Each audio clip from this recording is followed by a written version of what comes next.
Hey, I'm Kelly. I'm 28 years old. A few months ago, I finally managed to open my eyes and see how toxic my marriage was. All thanks to my mother-in-law. I bet that's not something you usually hear because mother-in-laws are almost always considered evil, but mine was a genuine angel. And now that I have a lot of downtime, I decided to share my story. Let me begin by telling you a little about myself. I come from a pretty tight-knit family. My father passed away when I was in high school, and ever since then, my younger sister, Macy, my mom, and I have always been very close with each other. I could not bring myself to leave my hometown even when I went to college, which is why I chose the closest college, which was about an hour's drive from my place. It was a college that I met my now ex-husband, Daniel. Daniel and I started hanging out because we were paired up for a few projects together, and over that semester, we realized that we had a lot in common. After remaining friends for over a year, we decided to give dating a shot. We ended up falling pretty hard for each other, and we continued to date for another 4 years. During that time, I had gotten closely acquainted with his family. Daniel's family only consisted of him, his mother, and his brother. Yeah, I guess you can see where a lot of our commonalities stem from, but unlike me, Daniel's father was not dead. He had left them, at least that's what Daniel told me. Daniel had always been touchy about the subject of his father, so I never pushed him to tell me more than he wanted. Anyway, after we graduated, Daniel and I moved in together to the house that my dad had left me in his will in the same city as my college, and a year later, we got married. A few months into being married, I began to notice some pretty big changes in Daniel. He was no longer the happy-go-lucky man I once knew. He became a lot more aggressive and would lose his temper at the drop of a pin. Initially, I suspected some health issues that were causing him to react so strongly to everything. But after pressuring him to get a full body checkup, his tests came back normal. The only other reason for Daniel's change in mood was his mental health. I kept trying to talk to him about it, but Daniel would always push me away and brush it off or start an argument with me. What made it worse was his sudden change in attitude towards my mom and sister. I used to see them at least once a week, and Daniel would even accompany me most of the time, but with his sudden behavior change, he began to yell at me for wanting to spend time with my family. At first, I would fight with him over it, but as the months passed, I began to give up. I just let him have his way, and that's how it remained for the next 2 years. I had no one to vent to. The only two people I trusted most in the world were the people I was not allowed to meet. I went from seeing my mom and sister once a week to once every 4 to 5 months, if even that. My mom and sister were very concerned for me, but other than offering them reassurances over the phone, there was nothing much I could do. Daniel had always been very clear about me only spending time with his family, which, don't get me wrong, I loved his mother, Bonnie, and his brother, but it was not the same as being around my family. Anyway, Daniel's brother lives in the neighboring state, almost a 12-hour drive away from us, and he usually visits twice a month. One particular month, we were all having trouble finding a day that was free for all of us to meet up. But when we eventually figured it out, we planned to have dinner together at a pretty upscale restaurant. But then, on that day, my sister Macy called me frantically while I was at work to tell me that her eye perforated and she needed to go to the hospital immediately. But her boyfriend and my mom were out of town, so she had no one to drive her or help her out. Macy had an eye infection a few months ago that led to her getting a corneal abrasion. She was due to have surgery 2 weeks later, but her eye didn't hold on until then and perforated. I dropped everything and rushed to be by her side. I did not even think much of what Daniel would say, but I made sure to text him about what had happened. While at the hospital, Macy and I were told that the surgeon was not in, so we'd have to drive to the nearest hospital, which was 2 hours away. I offered to drive Macy because I didn't want her paying the ambulance fees. And just as we were done getting Macy's eye under control, Daniel called me. When I picked up the phone, he began yelling at me. "Where are you?" "I texted you about this. I'm with my sister at the hospital." "Why?" "She's going to need emergency surgery on her eye. She has corneal abrasion and..." "So? Where's your mom? Or where's her boyfriend? Why does she need you to be there?" "Do you have any idea how scary surgery is? I'm here to be there for her because I'm her sister. Both my mom and her boyfriend are out of town." "Leave her alone. You made a commitment to my family." "Are you really asking me to prioritize dinner with your family over my sister's health?" "What have I told you repeatedly? My family will always be more important than yours." "And every time you told me that, you never answered why your family is more important." "Because I'm the man of the house. What more is there to say?" "That's the stupidest thing I've ever heard of." "I didn't ask for your opinion. I want you back home in time to make this dinner. You have no idea how many times I've had to reschedule this thing to make sure that everyone was free for it." "Just go ahead without me. I won't be able to make it in time. I have to take Macy to another hospital 2 hours away because the surgeon at this hospital isn't available today." "What?" "Just drop her off and come home. She'll be fine. She's not a child." "She may not be a child, but she's my sister. I'm not leaving her side till her surgery's done. I'll text your mom and let her know about my change in plans too. If it bothers you so much, I'm sure she'll be a lot more understanding than you are right now." "Who cares what my mother thinks? That's not the point. The point is that you're disrespecting me by putting something else above spending time with my family." "Something else?" "We're talking about my sister's emergency eye surgery. She could go blind by the end of the day if it's not fixed. Even dinner with the president would stop me from being by her side right now. So neither will this dinner. I will be back when I'm done." "You're not allowed to come back home. I don't want a rude, disrespectful person living under my roof." "Whatever. I have bigger things to worry about than your childishness." I didn't know how I suddenly found my voice, but I think seeing my sister in danger brought my old self back and I was able to talk back to Daniel. Usually I would have just caved, but when I didn't that time, I felt a rush of energy like I was free. I didn't get much time to dwell on it at that time, but after Macy's surgery was done and I drove her back home, I thought about it. I didn't know what to make of it. I loved Daniel with all my heart, but I also didn't think it was normal to feel good after standing up for yourself against your partner. I made sure to text Daniel's mother, Bonnie, and his brother an apology for not attending dinner, and both of them assured me that it was no problem. They asked me to keep them updated on my sister's progress, and seeing them be so understanding only made me more confused about why Daniel was so uptight about me not attending dinner with them. Over the next 2 days, I didn't think too much about Daniel, mostly because I was too focused on taking care of Macy. I took the next few days off so I could properly look after her. My mom was set to return after those 2 days, so I was also excited to finally meet my mom.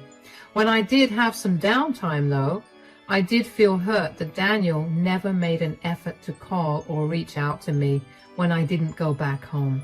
Every time I thought about reaching out to him first, I remembered the rush of energy I felt when I stood up for myself, and I couldn't bring myself to text Daniel. But after those 2 days, there was a knock at the door. I expected my mother to be there and was pleasantly surprised to see Bonnie, Daniel's mother. "Bonnie, what are you doing here?" "Hi, sweetie. I thought I'd stop by and check in on you. How are you? How is your sister? Is everything okay?" "Yeah, the surgery went well and Macy's recovering right now." "That's so good to hear. What about you? How are you doing?" Good. Why?" "I heard that you and Daniel had a falling out." "Oh, yeah. He's mad at me because I prioritized my sister over dinner with you, which, by the way, I'm so sorry that I couldn't make it to dinner. I just could not leave my sister all alone." Sweetie, there's no need to apologize. I have no problem with you not attending dinner. What I do have a problem with is my son's attitude towards you. I came here to tell you that we need to get started. Get started? What do you mean? You can't let Daniel get away with this, can you? So you're asking me to take revenge on him? Are you sure you want to do that? I mean, you're his mother, and I didn't think you'd want him to suffer. I raised my sons to be respectful and empathetic people, not monsters. I want Daniel to realize how wrong he was for treating you that way. The only way for me to do that is if you help me. I don't know. I was kind of just hoping that he'd cool down and then I'd be able to go back home. Besides, my sister needs me here anyway, and having him stay mad at me is the perfect excuse to be here and not return home. I don't know if you can hear how sad that is, because it really is. You shouldn't need an excuse to stay away from home. Yeah, but you know how Daniel is. He has to get what he wants, and he throws a tantrum until he does. I know that sounds horrible, but that's what I signed myself up for when I married him. It doesn't have to be that way. I have to ask you, has he always been like this? Well, not always. He only became like this after we got married. Don't you think that something must have happened to make him change so drastically? I mean, yes, but I don't know what you want me to do about it. I tried talking to him about it many times, but he just shut me down, or he started a fight with me. Eventually, I got tired and just went with the flow. Sweetie, you got too used to letting Daniel have his way. Is this really how you want to live the rest of your life? No, I really don't. Great. Then we're going to start doing some research into him. I'm sure something is going on, and we're going to expose him. When he comes crying to me, I'm going to give him a piece of my mind. All right, you've got me there. I would like to see him crying. He's made me cry so much now that I barely feel the need to. We'll make sure to teach him a lesson. Would you like to have some tea? We can discuss how to go about this over tea. Of course. I'll be completely honest when I say that up until that point, I had never stopped to think of how oppressive Daniel had been. I had only been trying my best to be understanding of his situation. I thought he was struggling with something, and I didn't want to push him to feel better or talk about it unless he was comfortable with it. I had been so wrapped up about his feelings that I neglected my own. Having Bonnie pointed out to me made my whole world shift perspective. I saw Daniel for what he was, a manipulative, abusive man. Bonnie and I had a long conversation after that. We discussed how my marriage had been going, and with every point I brought up along with how I dealt with it, I could see Bonnie getting sadder and sadder for me.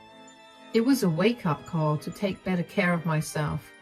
Bonnie left after my mom arrived, but not before telling me to go back home so I could look into what had caused a huge shift in Daniel's behavior. I promised her that I would. I spent the next day at my sister's place with my mom and sister before finally gathering up the courage to go back to my home. When I got back, Daniel was not home because he was at work, and that gave me some time to snoop around his belongings. I searched his office, his closet, and his bedside table, but found nothing. When Daniel returned home, he seemed unfazed to see me there. He didn't say a word to me, and usually that would upset me a lot. But that day, I refused to engage him. I would not give in. If he was stubborn, I was way more stubborn than he expected. When Daniel went to take a shower, I decided to look through his phone. I hoped to find some evidence, but all his chats were normal. There was no woman or any odd messages, all except for one. There was a new contact, and Daniel had been texting this person a lot. And a lot of messages were really vile. I monitored these chats over the next few days and noticed that this person was the only person that Daniel texted regularly. So I called Bonnie about a week after I last saw her and asked her to meet me at the coffee shop near her house. After we exchanged greetings and did a quick check-in with each other, I told her about what I'd found. So I've been snooping in on Daniel's phone and I found out that he's been talking to some guy a lot. I don't know who he is, but this guy has been saying some very questionable things. What do you mean? Daniel has been venting to this guy about all his frustrations since we got married, and this man has been telling him what to do as a man. Like he's been telling Daniel that I'm not allowed to visit my family because I'm a woman who committed herself to her man and his family. My family is worthless. What? Yeah, it was disgusting to read. What is even more disgusting is how easily Daniel has taken these things to heart and implemented them. Hold on. What's the name of this guy? Conrad. Yeah, that was his name. At least that's what Daniel saved his number as in his phone. Oh, no. Do you know him? Is he a bad person? Well, aside from what he's been saying, I mean, he's worse than bad. I hope I'm wrong, but the person Daniel may be talking to is my ex-husband, his father. What? Wait, how did he find his father? He told me that his father abandoned him. That was a lie. My ex-husband was a disgusting man. He held the same views that Daniel holds right now and ruled my life with an iron fist. I wanted to leave him, but I couldn't because of the kids. But then one day, in his anger, my ex-husband hit me. I decided that was it, and I didn't want to be with him anymore. I left the house with my boys, and I did my best to keep them away from him. Oh my God, that's horrifying.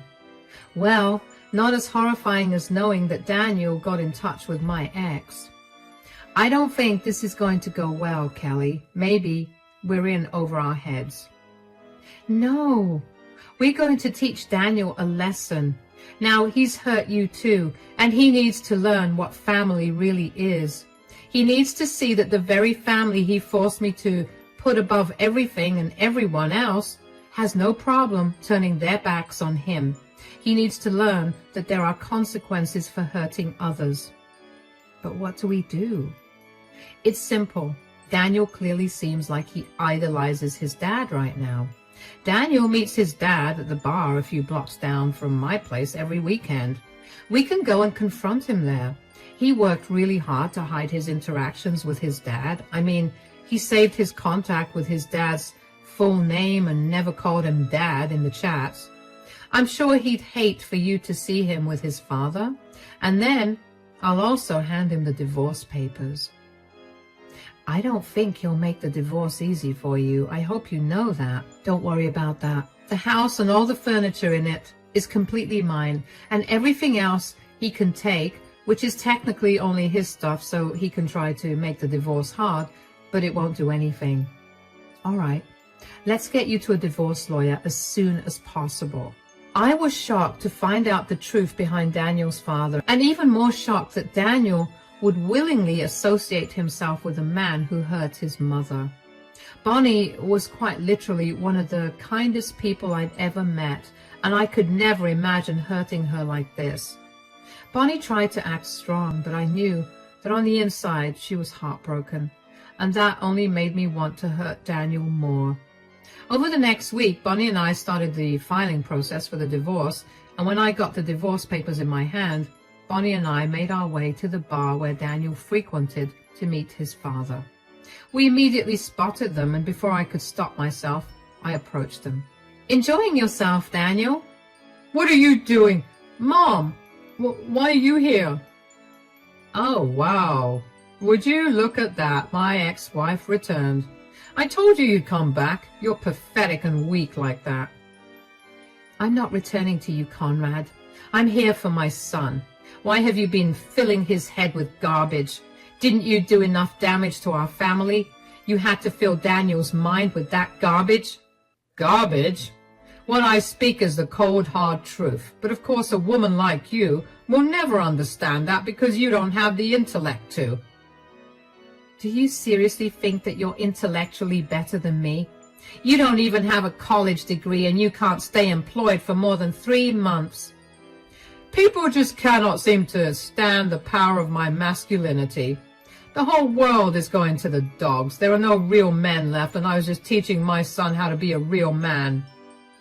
None of what you say is good advice. I raised him to be kind and sympathetic, and in the span of a year, you changed him entirely. I want you out of his life. You're the most disgusting person I've ever met, and believe me, that is not something for you to be proud of. Mom, that's enough. Excuse me? You don't understand a word of what Dad's actually saying. You're just judging him without listening to him. Oh, trust me. I heard his speeches long before you did, and for a much longer period than you did. I know everything that this man believes in, and I worked very hard to protect you and your brother from that. You didn't protect us. You robbed us of our time with our father. Dad is not the horrible one. You are. Are you really picking the side of a man who hit your mom? He did what he had to do to straighten her out and put her back in her place. Wow. Who are you? This is not the man I married. That version of me was a weak, pathetic doormat who let everyone walk all over him. Now, I won't let that happen. Dad has opened my eyes, and I'm never going back to being that way. You're making this a whole lot easier than I thought it was going to be. Here, I want a divorce. Is this Yes, and before you even think of asking, no, I'm not going to change my mind. Or, change my mind? Ha! I'm happy. I no longer have to deal with an insubordinate female. Great. I'll have your things packed by the day after. Make sure you come pick them up. What do you mean? The house is my inheritance. You have never contributed to any repairs or maintenance, so it's still entirely my house. I want you out of the house by the day after, or your stuff is going in the trash. But where will I go? Ask your manly dad to help you out with that. I'm sure that he'll be able to perform a miracle for you, since all you can do is glorify him. Come on, Bonnie, let's get out of here. I grabbed Bonnie's hand and led her out of the bar. She was frozen in shock. She never expected Daniel to take his father's side against her, and she definitely did not expect Daniel to call her a horrible mother for shielding him from the monster that was his father. Bonnie was silent the entire way home, and only when I reached her place did she cry.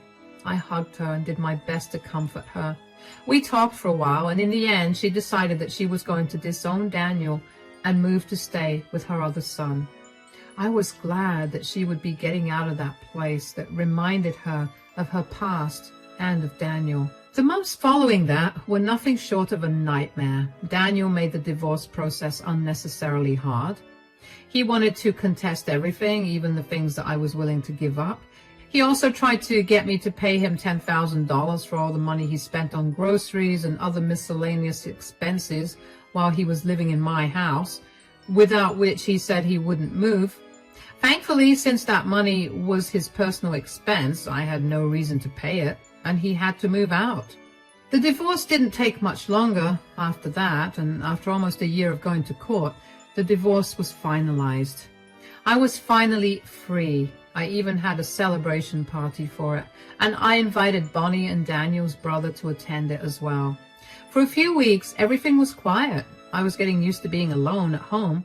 I made sure to change the locks, added an extra lock, the one with the chain that allows me to open the door just a little bit, and install security cameras at the front and back doors. It was a good thing I did all of this, because one day, Daniel showed up at my front door.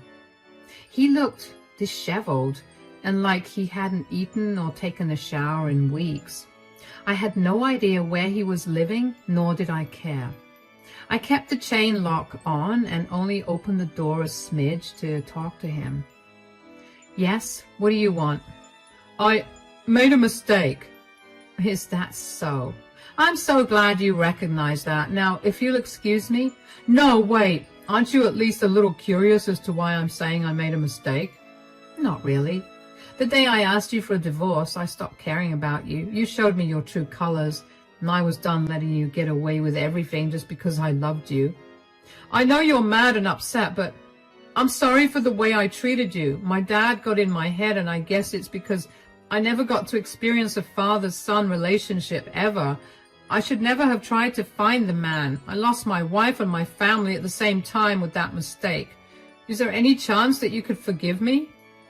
Sure, I forgive you. Really? Just like that?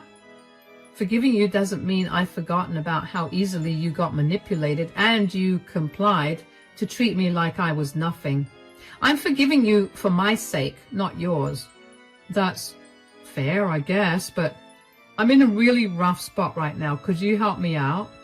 Remind me again why you've suddenly realized that your father is not a good man. Well, I asked him if I could move in with him, and he told me that he was not going to house a grown man. Then he called me a bunch of names that snapped me out of whatever I was under. You're too late for that. You betrayed your mother, who single-handedly raised you and loved you with all her heart and soul, for the man who hit her and made her a single mother to begin with. You showed me that you don't actually care for me because it did not take much for you to decide that you were going to treat me like I was your servant instead of your wife. You can apologize all you want, but none of us are going to help you. You did this to me. The least you could do is let me live here. I promise I'll stay out of your way the entire time. Absolutely not. You chose this path, now walk it. Leave me and your poor mother out of it. Goodbye. I shut the door with as much force as I could. I really did not want Daniel back in my life. Just thinking about him easily defending his dad's assault on his mom made me quiver in fear. It only made me think about how that could have been me in the future if I had stayed with him. I couldn't be more grateful to Bonnie for getting me out of my relationship before I had no way to escape. What happened next with Daniel is both shocking and expected at the same time. Daniel continued to go to the same bar he had been going to for the past year to meet his dad and ended up running into his dad there again. They began talking and somehow they broke into a fight, apparently. Daniel got angry with his dad for ruining his life and for not letting him live with him. In his drunken state, Daniel punched his dad so hard that he ended up falling and hitting his head against a sharp corner. Daniel's dad was rushed to the hospital but suffered no major injuries. He did decide to press charges against Daniel, though. Daniel was initially charged with intended assault, but with statements from Bonnie and his brother, they were able to reduce the charges to assault without intent. Daniel's intoxication was of no use as a defense because of Daniel's very sober thoughts of violence that he very proudly showed off to everyone. As a result, he was sentenced to 3 years in prison with parole. I was more shocked that I didn't feel anything when I heard this news from Bonnie than when I heard the actual news. It is sad to think about how I went from loving this man with everything in me to feeling absolutely nothing. I wasn't lying when I said I forgave him. I didn't want to be burdened with a grudge, so I forgave him for my peace. I'll never forget what he did and said, though. Those words and actions will haunt me forever, and I'll be okay with that in time. Bonnie has officially moved to stay with her other son. She's a lot happier there, and we still keep in contact. It's been a few months since Daniel and I got a divorce, and I've had the time of my life doing whatever I want to. And of course, spending time with my family. And yes, Macy is doing a lot better, especially now that she has me by her side whenever she wants. Thank you for listening.